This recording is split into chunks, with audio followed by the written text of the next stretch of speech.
You are listening to Veggie Doctor Radio, and this is episode number 193. Welcome to Veggie Doctor Radio. I am your host, Dr. Yami, board-certified pediatrician, certified lifestyle medicine physician, certified health and wellness coach, author, speaker, mother, wife, and human being.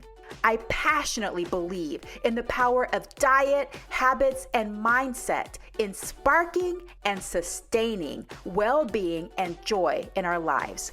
This podcast combines expert interviews and thoughtful monologues to explore plant-based nutrition, lifestyle medicine, parenting, mindset, and other exciting and fun topics. I hope that these episodes inspire you, uplift you, and equip you with the knowledge and tools to live your best life. Are you ready to get started? Let's do it. Welcome back, veggie lovers, for another awesome episode of Veggie Doctor Radio. Today with Dr. Columbus Batiste, who is a board-certified interventional cardiologist. I'm not even going to say too much. I'm going to give you his intro, but you just have to listen to this episode. I cannot wait to share it with you. But first, please remember that the information on this podcast is for informational and educational purposes only. It's not meant to replace careful evaluation and treatment. So if you have concerns about yourself, anybody in your family, please consult a health professional. Dr. Columbus D. Batiste is a board-certified interventional cardiologist. Through research, he discovered the disease-modifying benefits from a whole food plant-based diet, stress reduction, and exercise. As a result, he has co-founded the nonprofit organization Healthy Heart Nation, a 501c3, which targets health, education, business, and legal disparities. He has also taken on the mantle of educating communities of color through the Slave Food Project, which explores the relationship between stress, the weaponization of food, and health disparities in communities of color. This is really such a powerful episode. Thank you for joining today, and let's have it. Dr. Columbus Batiste, welcome to Veggie Doctor Radio. What a pleasure to have you on today. Wow, thank you so much for having me on. This is my honor. It's a privilege to be here with you. You've done such tremendous work. I'm looking forward to this conversation. Awesome. Yes, I have seen you do great work over the years, and I'm so glad that I finally got you on the show. I'm so interested to hear about your unique perspective and contribution to healthcare and to wellness. But let's set the foundation and start from the beginning. Tell me about your plant-based journey. How did you discover it? How did you get to where you are today? Oh, wow. That was a long process in and of itself. It really actually began early on. So the crazy part was that my parents were into health and wellness. My dad actually owned a health food store. Cool. Before, back in the 70s. Yes, back in the 70s. I'm giving my age. And so they had to close it down when my mom had me. I was what you call the pleasant surprise. So my eldest brother is 16 years older than I am. And so I've always had some form of eating healthfully. But when I would say that the spark, that fork in the road, the transition really came was around the time that my dad illness really kind of took over. And towards the end of his life, by this point, I was a board certified practicing interventional cardiologist. And as I watched him just wither away in front of me, I was left with a void of, man, what else is there that could have been done? That what I didn't do. And that really started the whole ball rolling in the process of looking, the combination with my dad, the combination with my patients asking me, Doc, what should I eat? And that exploration began. Barnes and Nobles. Then to the early findings of YouTube and online, and then to research and landed here with Plant-Based World and found it in irrefutable evidence regarding the power and the benefit of lifestyle. So cool. So you already had a gift of being interested in wellness and health from a young age. What was your diet like growing up? Well, I can't actually admit that I had an interest in wellness at a young age. Although they had the health food store and vitamins and so forth, I was a sugarholic. I'm a recovering sugarholic. And so I was what you would call a junk fooditarian. I may not have eaten meat, but I ate tons of junk food. And so that whole transition was really unearthing the fact that it's not about labels. It's about the quality of food that you eat on any given day. And that's what really really laid the foundation of change for me. Mm-hmm. And what inspired you to go into cardiology specifically? Oh, I'll tell you. My dad kind of gave me three options. He said, listen, you're going to either be a doctor, a lawyer, or a business person, and so, yeah, exactly. It's not much. And from the school of education. And so I love the body, and I wanted to be the Lakers team doctor. I grew up in LA, grew up in the inner city there. Magic Johnson. I was like, I want to be the Lakers team doctor. In my second year of college, I did an externship, a rotation at the University of Virginia. And I interacted with this African-American female cardiologist and fell in love with the field of cardiology. And it just seemed as if everything was meant to be, because then as I took physiology, everything made sense. It was just like we communicate in the same language. This love language of the heart and me just kind of gelled together, and it made sense. And I've been in love with the heart ever since. I love how you put that, the love language of the heart. It's symbolic in so many different ways. That's so beautiful. So you go to medical school, you go to residency fellowship, you're training forever, okay? Yeah, so thank you for doing the work that you do, because I know it takes so long to get there. By the time you're a practicing interventional cardiologist, are you still a junk fooditarian, or at what point were you like, I need to start eating a little bit differently here? You know what? I honestly, I was, how it is. Inside of training, you're brought in this food by the drug reps. You're staying up all hours. You don't get sleep. You don't have time for exercise. You're eating late at night, and you're craving salt, sugar, and fat.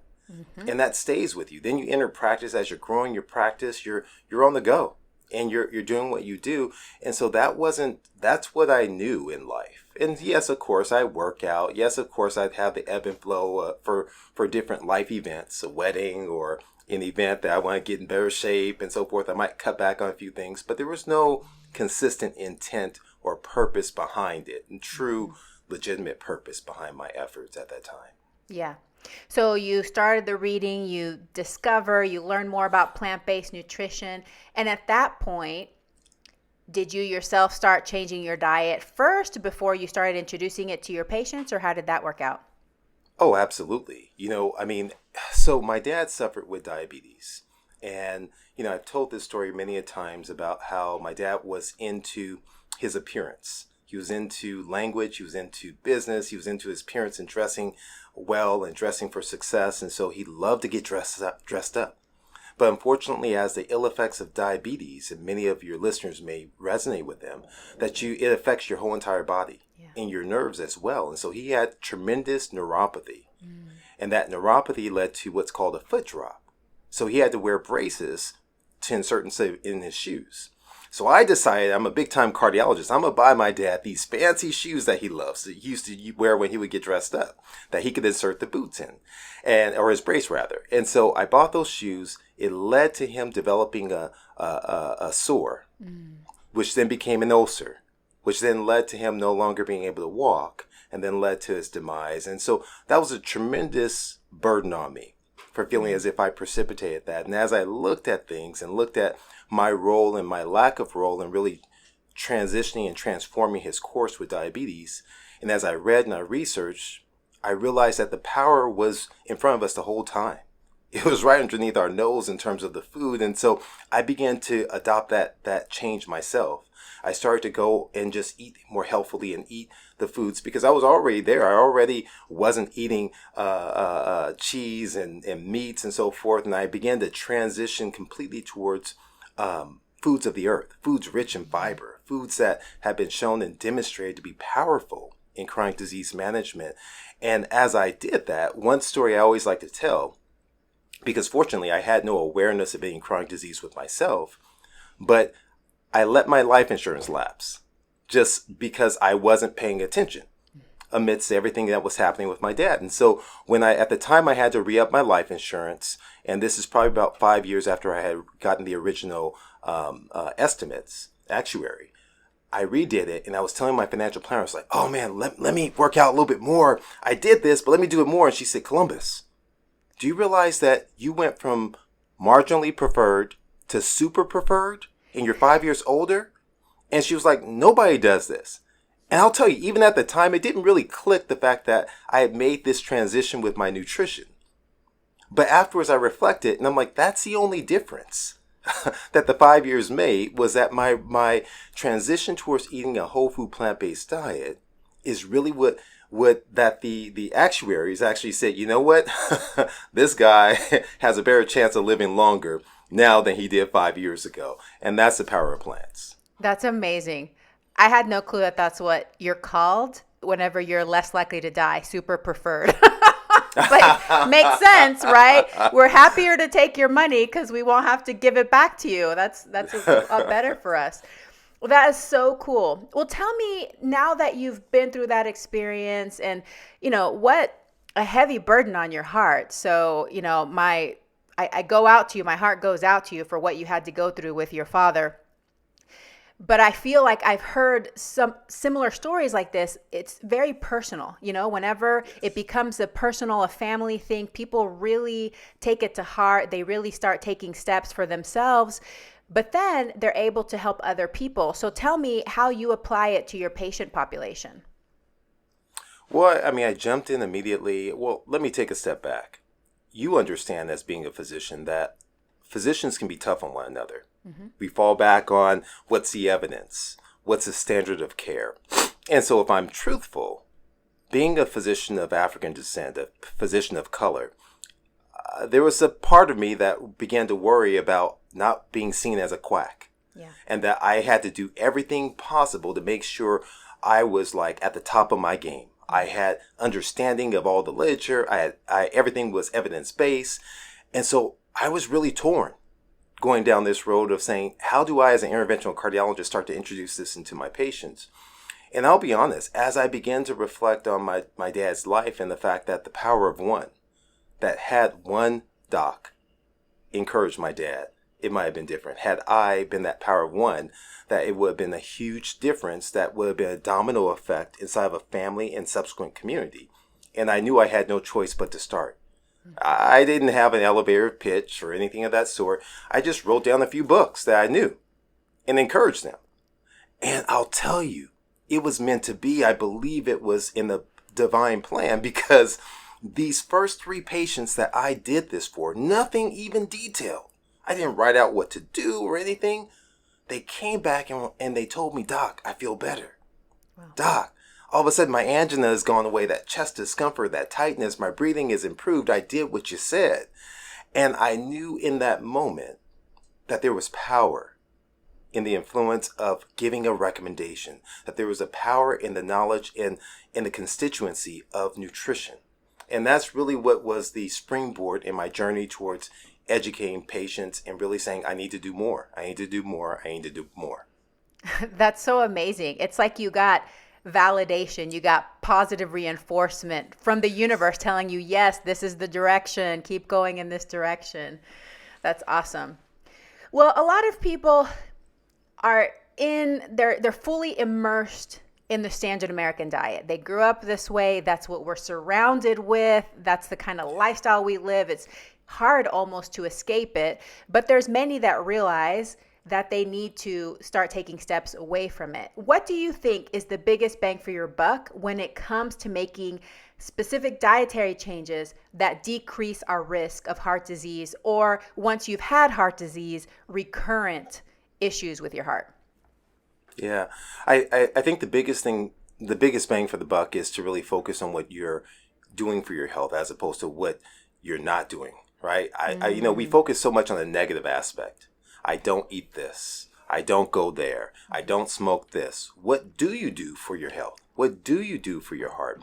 And so ultimately, for a patient who's uncertain that they're on this kind of, they're straddling the fence over how to approach it, I start simply by telling them, let's just add to your diet. Maybe let's commit to one thing, something small, something measurable, something easily attainable that's relevant to you. Maybe it's like trying berries. Now, we don't just say try fruit. It's like, well, what kind of fruit are you willing to eat? Mm-hmm. What kind of fruit do you like? Have you already grown accustomed to? Okay, well, how accessible is that fruit? Okay, well, when can you eat it? And we begin this process, whether it's green leafy vegetables, which is my biggest bang for the buck. I always start there. And that could be simply, for someone, it could just be romaine lettuce. And then we transition to spinach. Then we transition to kale and Swiss chard and dandelions and the bitter greens and begin that process of evolution. But it has to start with that first bite, that first sip of something health promoting to begin that process and that journey towards a health-filled life. Dr. Batiste, that's so empowering. And I love how you take that coach mindset. You're already referring to SMART goals, to helping somebody set a goal that is attainable, that they feel that they can achieve, and measurable. That's so important, but small enough that it's not overwhelming. I love that. That's just so perfect. And I think a lot of physicians, they're not aware of that coach mindset, of that way that we can help empower patients to start where they are and in a positive way start making changes to their lifestyle instead of telling them all the things that they're doing wrong and they need to stop immediately, right? Which is what we typically do as doctors. Absolutely. And all of us, we walk around and we all have negative thoughts sitting inside of our head. Oh, I didn't do this right. Oh, I didn't look, listen, what happened as I'm walking up to my office, I said, oh man, how could you be late to this interview? Why didn't you wake your son up earlier to take him to school? Why didn't you do this? These negative thoughts, they percolate in all of us on a consistent basis. Mm-hmm. What we could have done different. So now when you add to this negativity with external feeding of the negativity, right? We wonder why there's a mental health crisis in America. Yes. We wonder why people are struggling amidst the other stressors of life and the negative feedback they receive from the media and from surrounding institutions. And this relationship between stress and disease is so pronounced between mental health and disease. And so, yes, we have to approach our patients in a way in which we're honest with them, that we're intentional with them, that we're letting them know what the consequences are of their actions, but we're also encouraging them to let them know that, yes, it is possible. Yes, you can. You too can have the right towards a healthful life. You too have the right to be better than you are right now. And that's the goal for all of us. I love that. We're a supporter, we're a teammate, we're a guide. We're right alongside them, helping them on this journey. And you're so right. Right now I'm reading the book, The Fifth Agreement. I recently talked on my podcast about the 4 agreements, which I think is a wonderful book. And then one of my best friends was like, there's another one. There's a 5th agreement now. But it's so true that the voices inside our head, we're our own worst critics. We can be so vicious to ourselves with what we tell ourselves. And just like you said, then we add on to it what society, what the world, what our healthcare providers, what our parents, what, people tell us. And then we're just full of negativity. Sometimes it becomes paralyzing. Then it's hard to make changes whenever we're stuck in that negative mindset. Well, one of the questions I get a lot is from people that are already plant-based. So they've made this big change. They're feeling better. They have all these benefits, right? They feel great. Their skin is glowing. They have all this energy and they're just like, yay, I've achieved it. But then they realize their cholesterol is still high or it's even more elevated. So one of the questions I got from my listeners and my followers is, what are some other causes of elevated cholesterol? And at what point do people need to be concerned that they may need to go on medication or do other interventions besides just diet and lifestyle? Yes, thank you for asking that question. I think many times inside the lifestyle world, we put a scarlet letter on anyone who perhaps has to take medications or have procedures, and I believe that that's grossly unfair, and it's an injustice. When you look at this interplay between medicine and lifestyle, oftentimes it's perceived as if it is indeed, I failed somehow, that somehow I didn't do something right. And that's not the case. So taking cholesterol, for instance, we understand that your body produces cholesterol. Cholesterol actually is a part of the body that you need this for the function of your nerves and your body system and so forth. But the issue is, as it relates to the source of the fat, the source of the cholesterol, which oftentimes there's a dietary source. And it's the animal source that can be so harmful. So when I talk to individuals whose cholesterol and triglycerides are still high, I really start to try and tease out precisely what they're eating.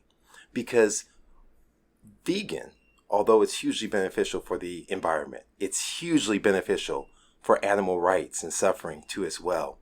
It does not always equate to health. And so there's many vegan products, because I always boil things back down and refocus the attention of my patients and those who I'm speaking to. The real enemy, dietary-wise, is the standard American diet. And it presents itself in many disguises as vegan, as keto, as paleo, as gluten-free, and it's a highly processed, refined substances that are high in salt, sugar, and fats.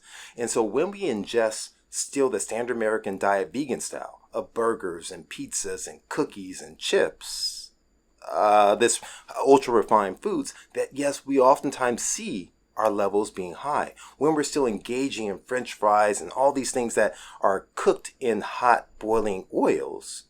It's no surprise that our cholesterol levels are still high. And so we have to really, I think the first step is really digging in and exploring, what am I ingesting? What am I eating first? After that, the next level is to say, okay, I'm trying to determine, do I need medication or not? And so you're working with your provider to really go through your cholesterol profile in addition to your other risk factors. So it's Heart Health Month, or at least it is inside of February, and we understand that blood pressure is a major issue inside the United States and inside many communities as well, of specific disparities in optimal treatment. And so what's your blood pressure level? What's your triglycerides? What's your weight? What's your, do you smoke? All these variables that play a role into developing what we call the atherosclerotic cardiovascular risk assessment, your ASCVD score. And that gives you a sense of what's your estimated mortality or likelihood over the next 10 years of having a stroke, a heart attack, or heart failure. And if that level is above 7.5% based on the calculations, that's where societies recommend the statin therapy or some varying form of cholesterol lowering therapy. But can it be achieved by aggressive nutrition and exercise and so forth? Yes, it's been proven time and time again. Does that mean it's one size fit all for every single person?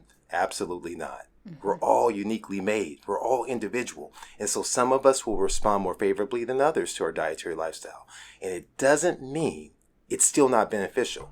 Because some will give it in throw in the towel and say, well, if I have to take medication anyway, I might as well keep eating whatever I want to eat. Well, that's not exactly true, because here's the thing. Studies have shown that people going into the hospital, say roughly about 10 years old now, into UCLA, University of California, Los Angeles, the Bruins, 75% of those being admitted with acute coronary syndrome or heart attacks have what we would characterize as normal cholesterol values.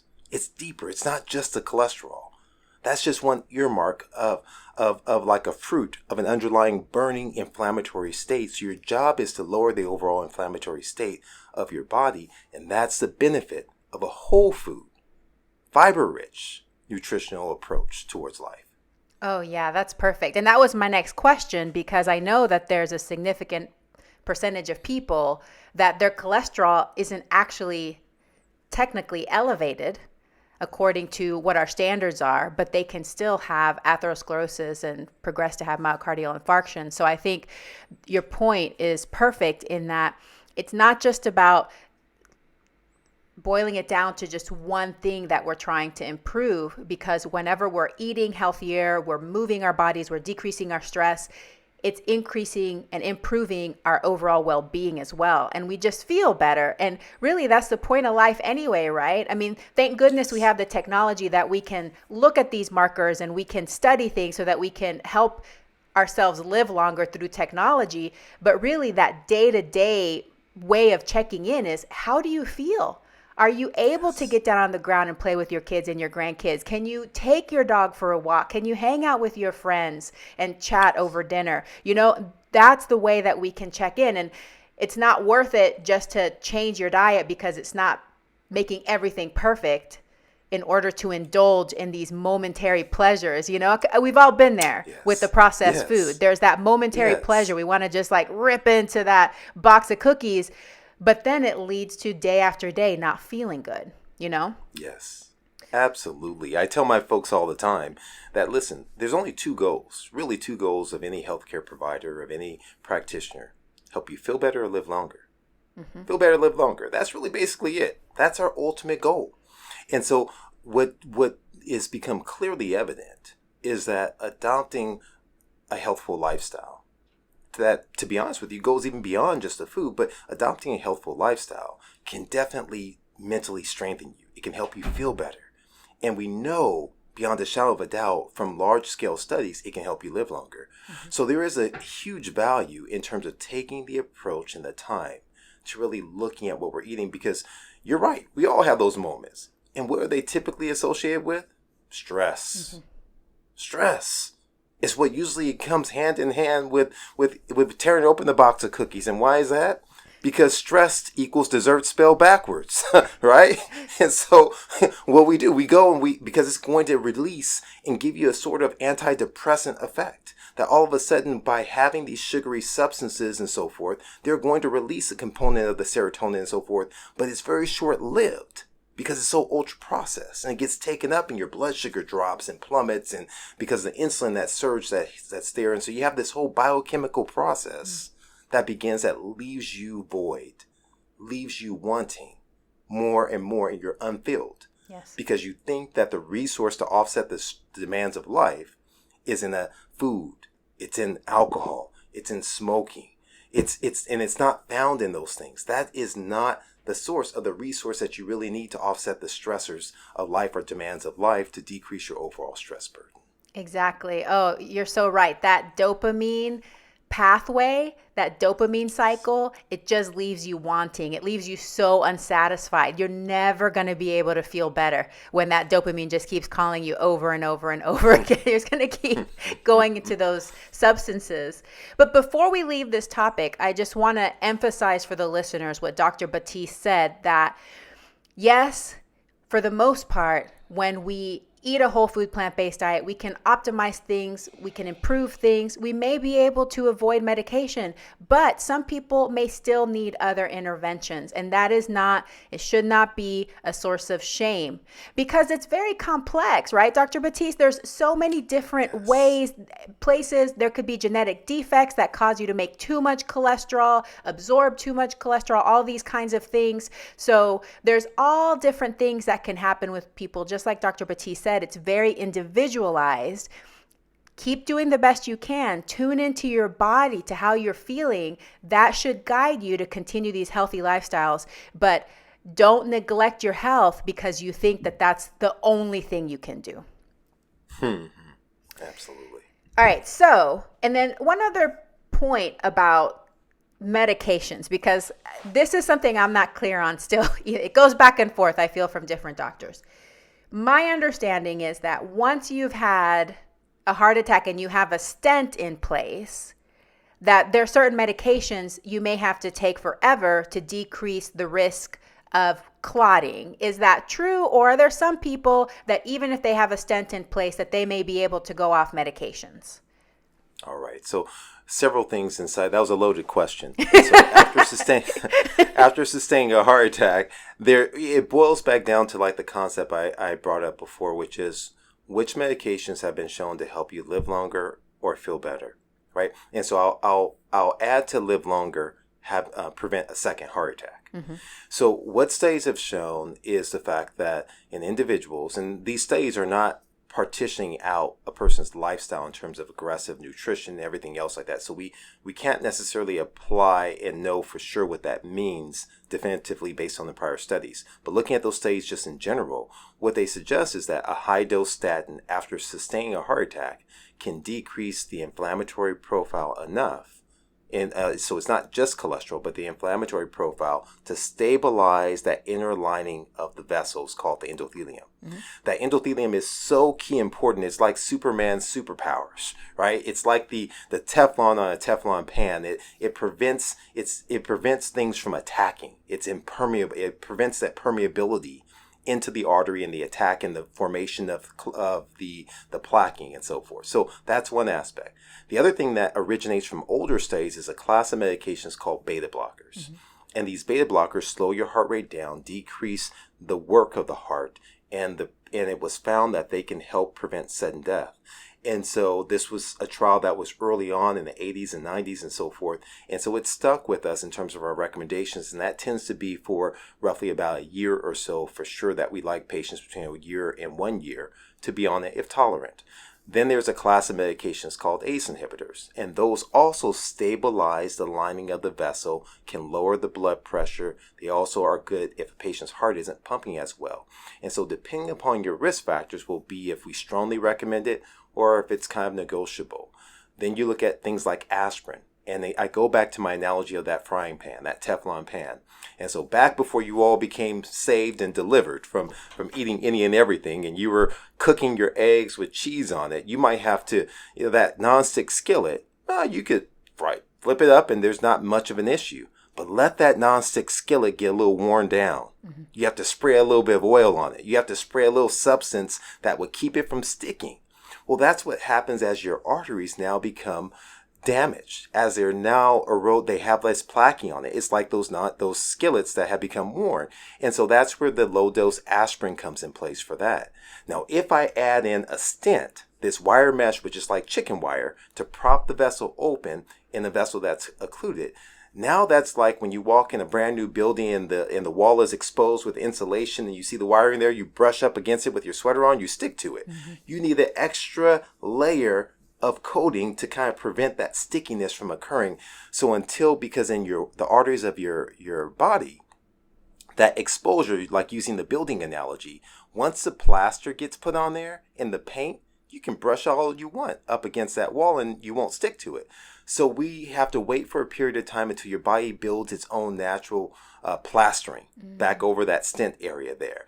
And so then you're able to get off of one of the blood thinners. Typically, it could be any varying name of Plavix to Effient to your listeners out there. In addition to the aspirin, the docs will probably still recommend a baby aspirin. And there's been a lot of news lately about aspirin use. And that was primarily looking at those who have not had an event and where you're looking at what we call primary prevention, preventing you from ever having an event.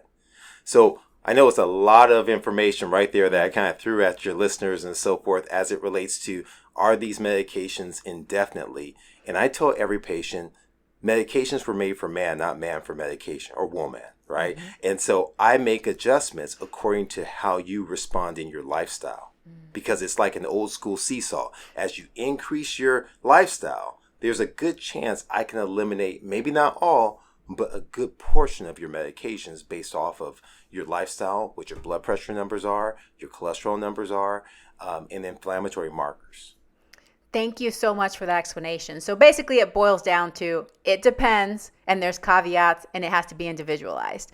But absolutely, really keeping an open mind, keeping hope, and doing all you can with your lifestyle, your diet, then, there's hope that maybe some people might be able to get off most, all, depending on their situation.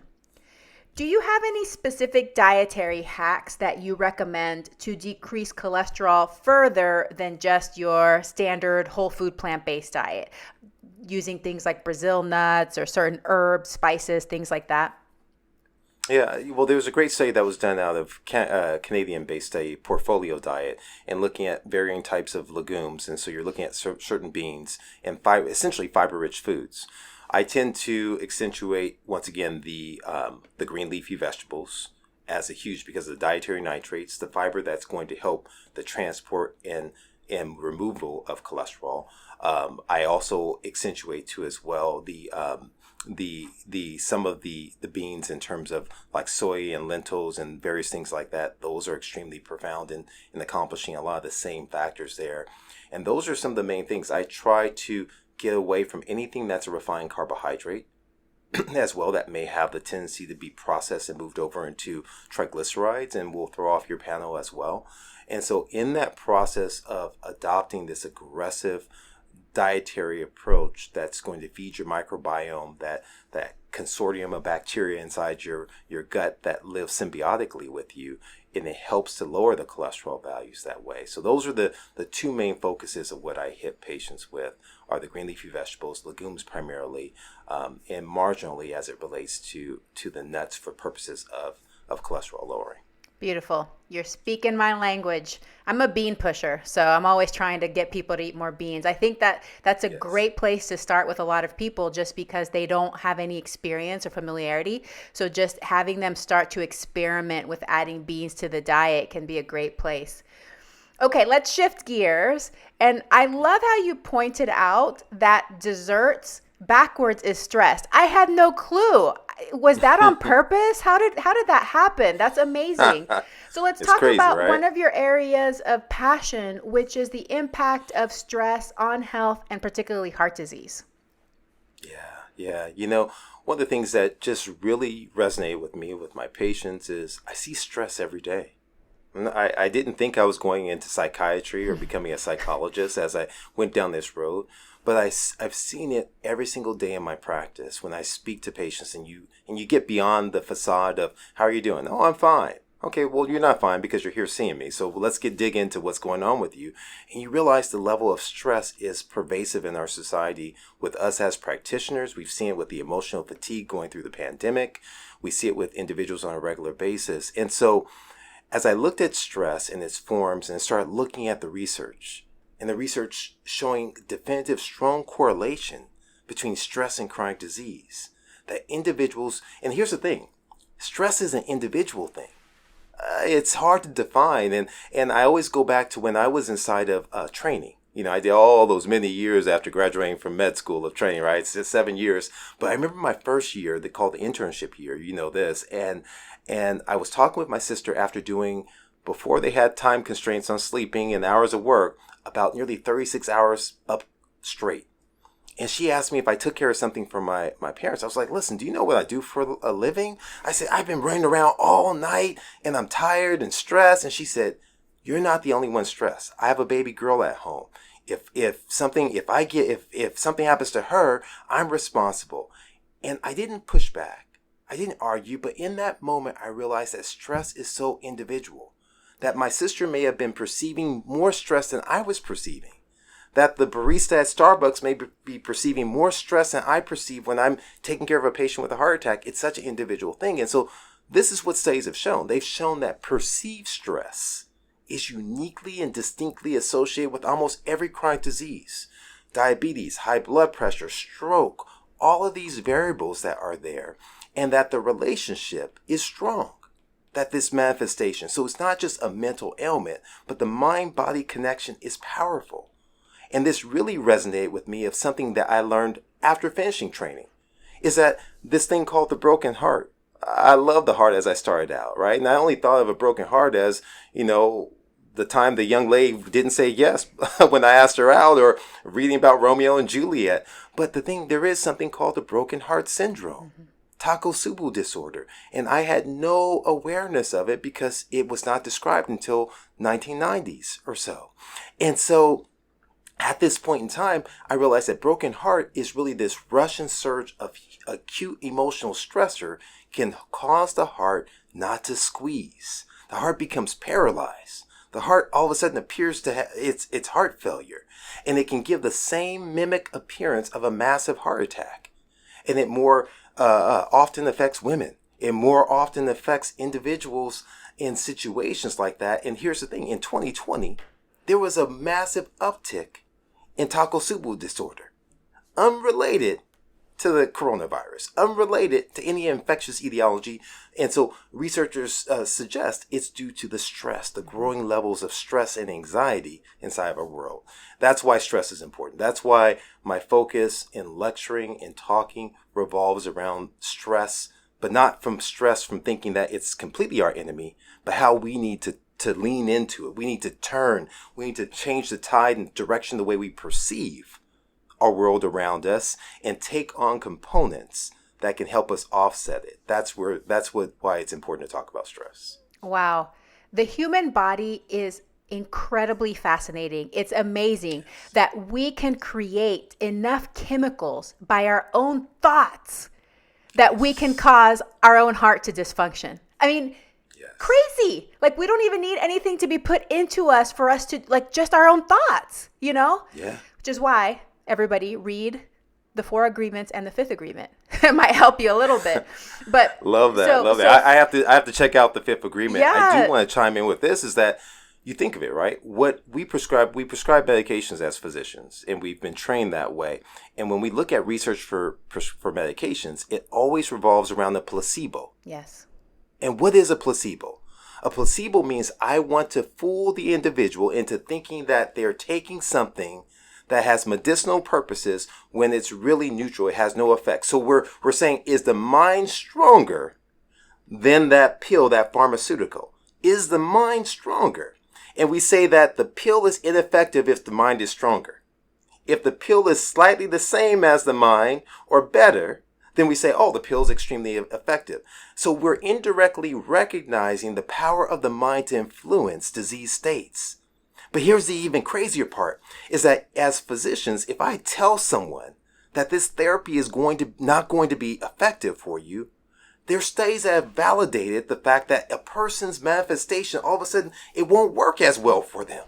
The nocebo. Whether or not it's a skin ailment. Yes. So there is so much power in the mind. It's hugely power. It's a fascinating subject.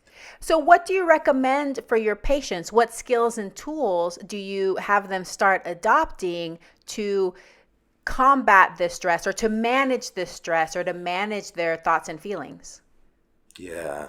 This is a long answer, but I've come up with what I call this acronym of being selfish is really what I tell patients they have to do. They have to get selfish.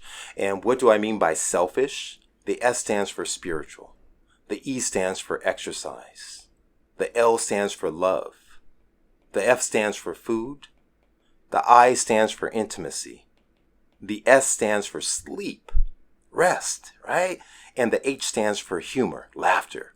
And so when we dig into this a little bit more and we dig into the concept of being selfish that we're often taught as kids, don't be selfish. Share with your brother and sister, right? We get that all the time. But the concept of selfish is that we need to get selfish in order to live the life of purpose that we need to. Because when we get spiritual, and I don't mean a specific religious orientation, but I mean taking time to reflect.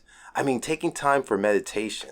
I mean, taking time to prayer to calm yourself from the fast pace of life that's there. Studies have shown that it strengthens the prefrontal cortex that helps our reasoning, our decision making, that it lowers the heart rate. It strengthens the endothelium, that lining of the vessel, and helps it to dilate. And there's huge power in simply taking time to pause and allowing the mind to come to rest. Right? That's the first step. And so if we can start our day with that, that's why it's the beginning of the acronym. What's E? Exercise, activity. Studies have shown, there was just recently a study that came out that by 10-minute increments, that we can substantially prolong our life. So as we move from just moving around, it doesn't take being a CrossFit expert, being a marathon runner. It just simply means we have to get neat with our exercise, non-exercise activity thermogenesis.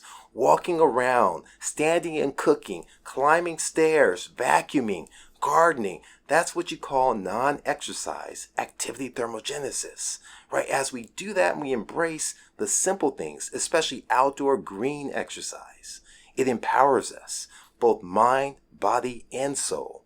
And there's huge power, once again, on the heart and to heal a broken heart. Then we turn to love. There's so much hate. You turn on the news, I walk in the room with my mom who lives with me. I don't live with my mom. I want to get that clear, right? She lives with me. All right. I like how you made that clarification. Yeah, just want to be transparent now.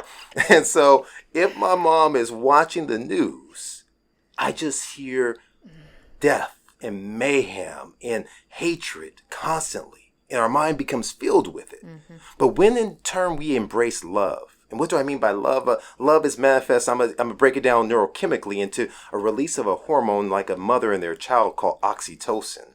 between a couple that hugs, right? And this thing called oxytocin is really, it's the antidote towards stress. Whereas stress is the fight or flight, run hormone, the oxytocin is a tend and befriend hormone that you come together. And so as a result of it, when it's released, it's been shown to be protective for the heart.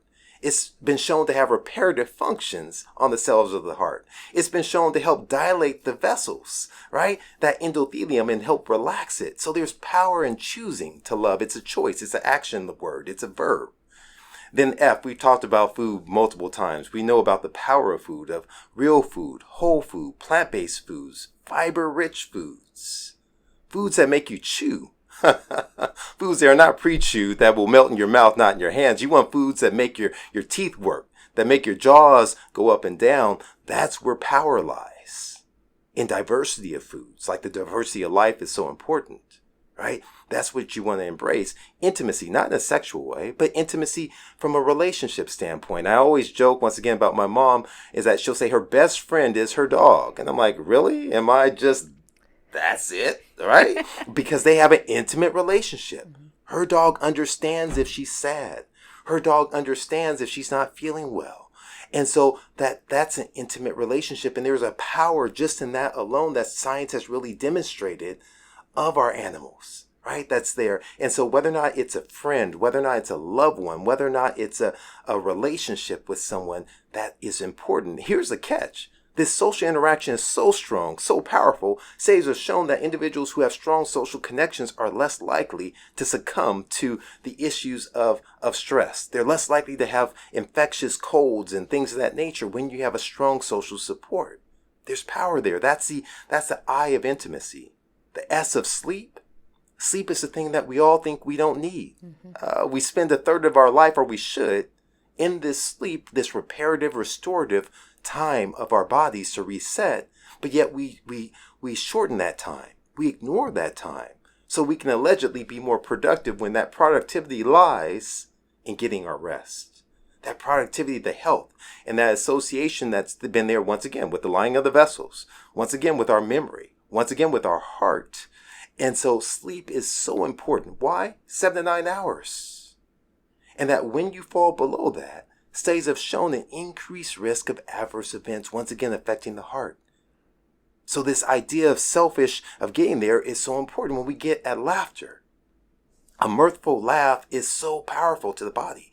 They've done research looking at even watching a movie that's crime-riddled versus a movie that makes you laugh. That watching news versus watching something that makes you smile.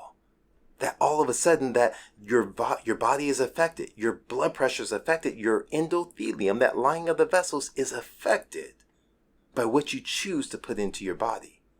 And all of these things together in concert can play a role in your genetic expression called epigenes. So when we choose to get selfish, we're building the resources, because stress also equals demands minus resources. So when we choose to get selfish, we're adding to our resources that helps us offset the demands of life and lower our stress. But here's another equation for you. Because our health equals our resiliency divided by our stress divided by our resiliency, right? The higher our stress, the poorer our health. Right? I said the inverse. Resiliency divided by stress. We need to add to our resiliency so we can increase our stress. That resiliency is built on being selfish. Yes. So that's why I encourage my patients. You have to be selfish. There is no time to waste in getting selfish. Because when you're selfish, you're going to have more time for your kids, because you're going to be around more. When you're selfish, you're going to be more productive at work, because guess what? Your mind is going to be sharper. Your body's going to be there. You're going to have more presenteeism, right? Not just body present, but mind present. And so these things are extremely important. It's that quality that's built by being selfish. Wow, Dr. Batiste, this is brilliant. I got chills. Tears came to my eyes. What a beautiful acronym. I predict a best-selling book in your future. I'm hoping. You definitely need to trademark this, stamp it with your name. It's perfect. It's beautiful. It's brilliant. And it makes so much sense, because we have taken that self-care, that taking care of ourselves and said, it's not that important. I need to take care of everybody else, especially moms that listen to my podcast. They have several kids. They have a husband to take care of. They have careers. They're giving to everything else except for themselves. But what you said so beautifully is that if we don't take care of ourselves, if we're not applying these principles of being selfish, we're going to cut our life short, or we're going to feel horrible the whole time we're trying to help other people. So in order to be better of service, which is a big motivator for a lot of my listeners, we do have to contribute to our own health, our own well-being, our self-care, and just have more joy on a day-to-day basis. And we can do that by following these steps. That's amazing. Thank you so much. Absolutely. Absolutely, it is. I mean, I wish I can originate, but this is something that is a concept that's existed since the dawn of time. We just don't embrace it. Mm-hmm. We maybe haven't packaged it together in this way. Mm-hmm. But I think in our society right now, it's so needed. Yes. It's so needed. And it applies on many levels, whether or not it's education with our kids, whether or not it's productivity at work. All these aspects and the tangents off of being selfish, it applies to men, to women, to boys and girls. It's the same. Yes. Wow. Well, let's switch gears again to a little bit of a tougher topic to discuss, and that's discrimination. I know that this is also something that you're very passionate about talking about, and you've even helped co-found nonprofits. So tell me, how does discrimination impact health, and what are we missing here that we're not talking about enough? I'll tell you. Discrimination, it's a thing none of us want to talk about. And here's my perfect analogy. Back in the 1960s, I forget the Supreme Court justice who said this, is they said pornography. It's hard to define, but you know it when you see it, right? It's something that it's a feeling. It's a sense that you have. It's a look. And so there's been a tremendous amount of work that's been done inside of it. And so obviously we all live in our own skin, and we come at things from our own vantage point in our life's experiences. And so being an African-American man growing up inside the inner city, I've grown and I've lived a very blessed life, to be honest with you, despite how I the intro to that. Very blessed, very privileged in the sense of 2-family home, parents who sacrificed everything for me to achieve. And that's not the case for everyone of any of varying ethnic groups and so forth.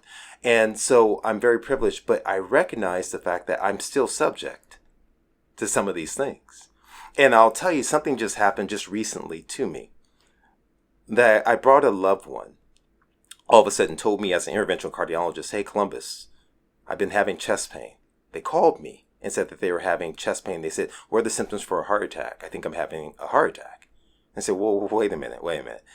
They then go in, they describe how 6 hours before going for a walk, they started developing chest tightness going down their arm. Female, right? 50 years of age. And then describing that it was persistent, but not horrible, some shortness of breath. They decide to go ahead and take 2 aspirin, and then they drive to take someone to a restaurant. And when they parked, that's when they called me. I immediately told them, "You need to call 911. They didn't want to. They minimized the symptoms. They finally decided to go ahead and call 911. By the time I got there to check on them, they had sent the ambulance off and said, "I just felt embarrassed." So I personally drove them to the hospital. Drove them to the hospital myself, a hospital that I've worked at, that I performed procedures on. I take them there and I tell the intake nurse about the symptoms that this individual was having and describe them uniquely. Then I step back. And as I watched, next thing I knew is that they were not being very proactive in bringing that individual back. But I watched, and so they did what they did. And next thing I know, I get a call saying, they said, "Hey, what are you doing?" I said, "What are you doing?" And they said, "We're just sitting in the lobby." "You're sitting in the lobby?" And I overheard the nurse say, "You don't look very short of breath. Are you really having shortness of breath?" Needless to say, this individual was not treated promptly. Now, in my mind, I began to wonder, I've treated thousands of patients. I've seen hundreds of patients inside the ER specifically. Typically, they come up and I meet them in the cath lab, but they typically are rushed back when there's any suspicion of the heart involved. And I said, why was there this decreased attention? in an ER that was not very busy, in a hospital I frequent and I know. And all I could think of was gender, because we know that women are taken less seriously than men when it comes to heart issues. We know that African Americans and persons of color are taken less seriously and are less likely to receive timely care. They're less likely to be admitted when a diagnosis is made. They're less likely to receive invasive procedures when they're readily available. They're less likely to be referred to a specialist, less likely to receive transplants, defibrillators, valve replacements, less likely to receive life-sparing blood thinners when needed. And so all my mind could go to in this particular situation was there a lack of attention, whether it was subconscious and what we characterize as implicit bias, or was it something that was overt? Now, I can't state that. I can only tell you what the feeling was as a provider. And so this example of something that transpired within this past month, it reflects why this is an important topic. It reflects why I've put passion into this. This reflects why it's so important to bring awareness and to empower people to become their own advocate for their health and wellness on a daily basis, but also when they seek out medical care. That it's important to provide education to my colleagues and to myself that I must recognize my own biases that I may have. I always joke, and to lighten things up a little bit, I always have one of my biases is that I think everyone from England is extremely smart. When I start to hear them speak, I think, man, they must be intelligent. Are they related to the king or queen of England? And that's a bias, right? But the negative biases are problematic. And I'll give you a juxtaposed description of my own bias. I remember one time being busy. I'm still practicing fully. At that time, I was chief of cardiology. I'm no longer chief of cardiology. I stepped down in 2020. I have some other administrative roles. And so I remember rushing between meetings, had a full double book clinic, and my last patient was a consult. I walked in the room. It was a disheveled appearing Caucasian male. Smelled of cigarette smoke. Nail beds were dirty, grimy. I had reviewed the records briefly and saw that he had a lot of suggestion of bad coronary disease without it being diagnosed, and that he was likely going to need a procedure. And he had an issue with his heart valve that I felt is probably going to end up being bypass surgery. In the worst version of myself possible, I walked into the room, started speaking with him fairly quickly, did not allow much time for him to communicate with me, told him kindly, succinctly, matter-of-factly, that what he needed to do was that he's going to have an invasive procedure that would likely lead to open heart surgery and a recovery that would be a little bit prolonged given his smoking history. He looked up at me as I'm just rolling like I'm memorizing this statement recital.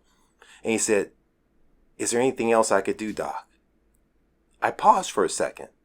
Now you would think that would be enough to kind of get me going the right track. Nah, I'm hard-headed, got a big head, hard-headed, right? I'm like, yeah, there's something you could do. You can go whole food, plant-based, no oil, no salt, no sugar, all vegetables and beans, and da-da-da. I didn't try and roll out the SMART goals I told you before earlier. I didn't tell them one bite at a time. I didn't tell them we're going to try one thing. I was very arrogant in that moment, a bit condescending, a bit presumptuous in my approach. He looked at me and he said, "Okay." He said, "Okay." Now that second knock on the head was enough for me to stop. And I apologized to him in that moment. And we stopped and we had a long conversation. And I will never, ever, ever forget that interaction with that patient many years ago.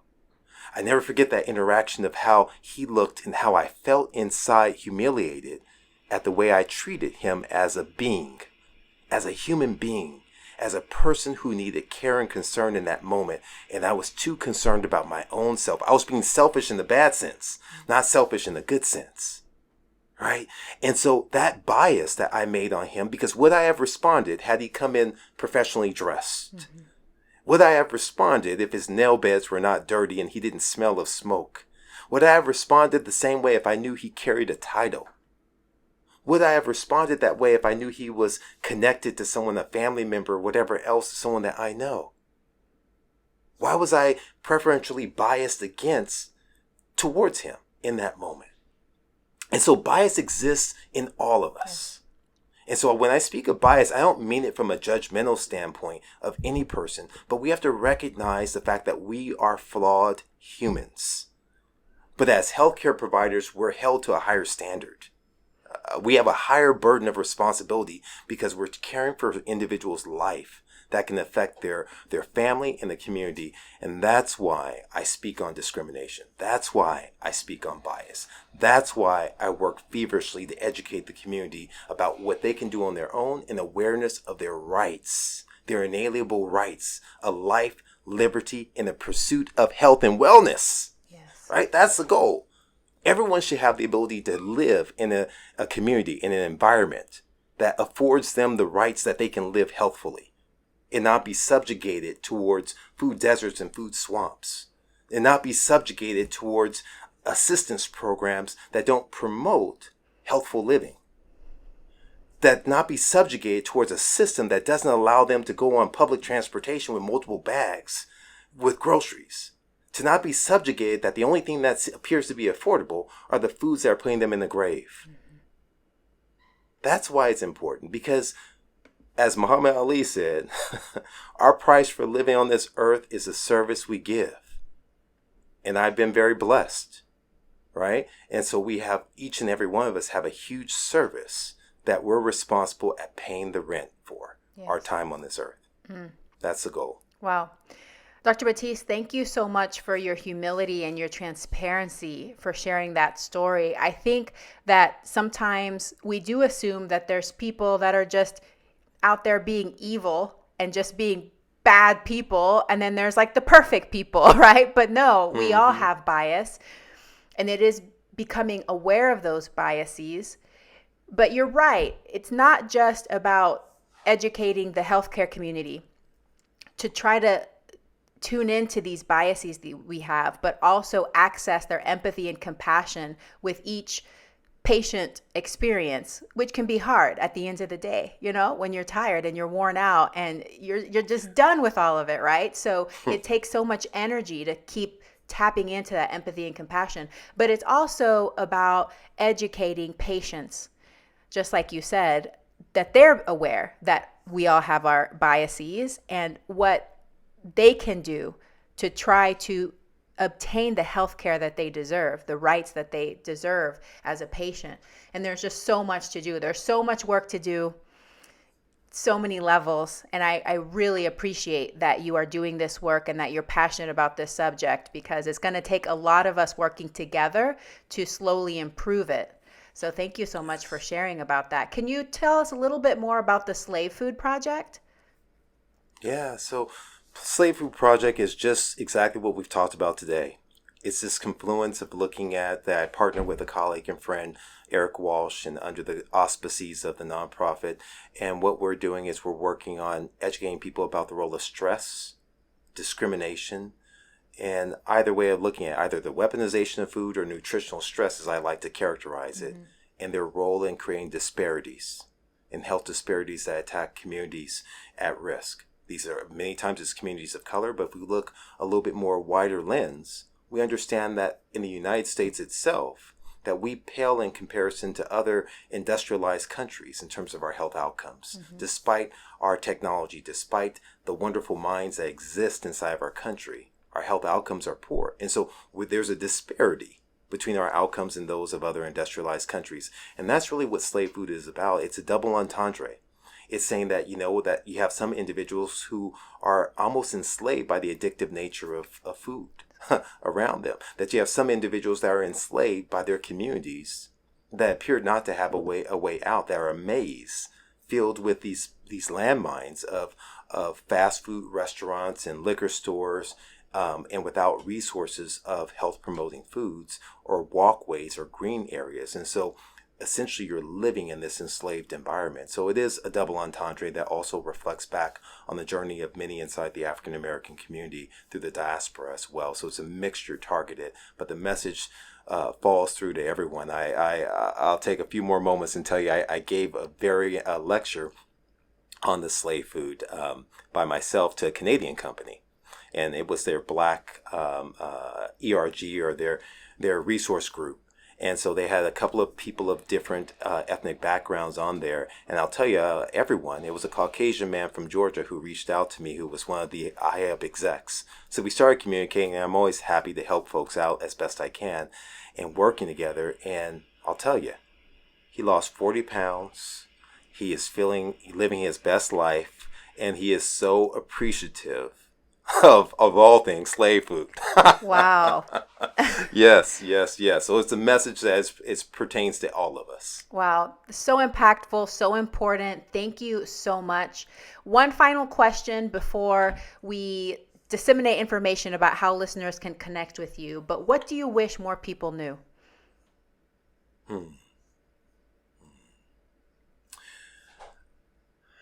I think that they deserve it.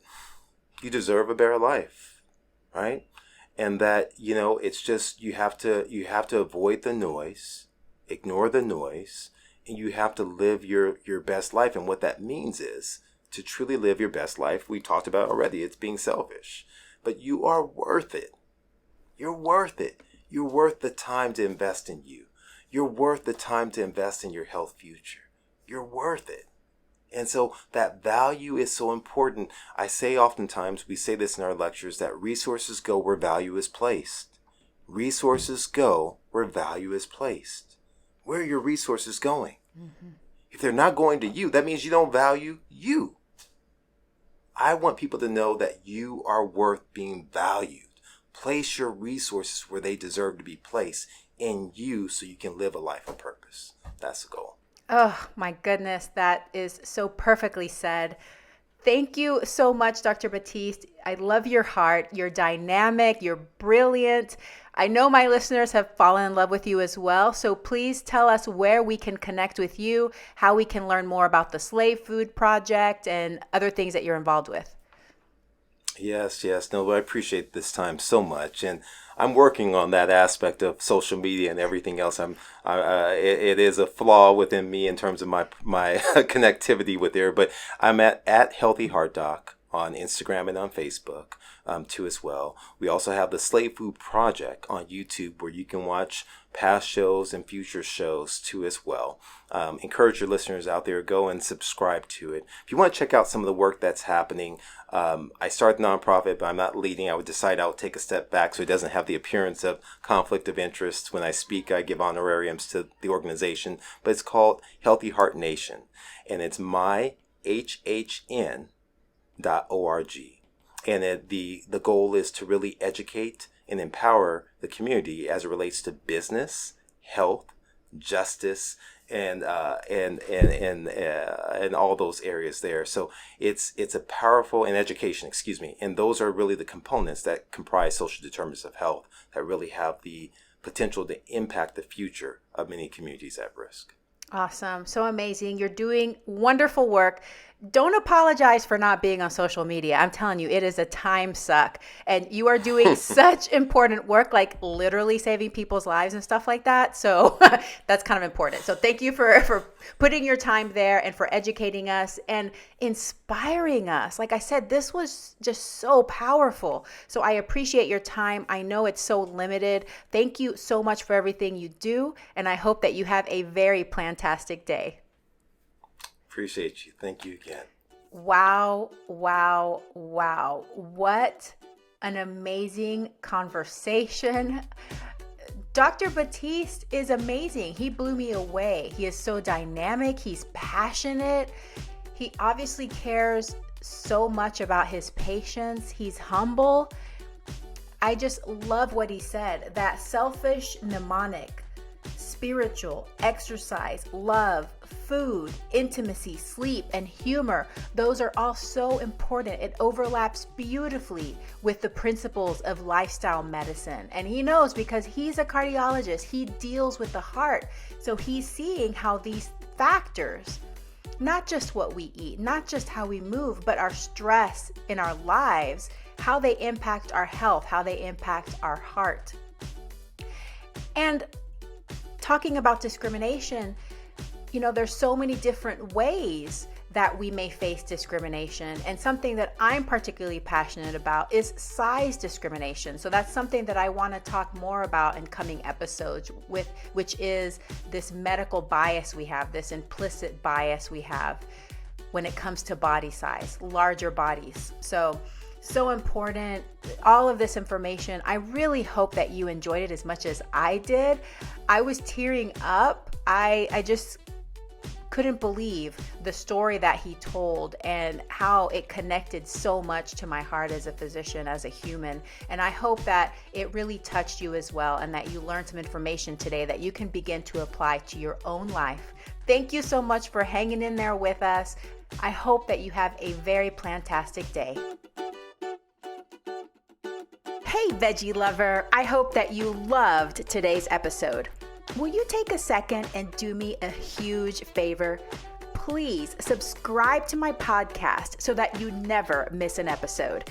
You're the reason I'm here, and I want to share it all with you. Thank you for listening, and have a plantastic day.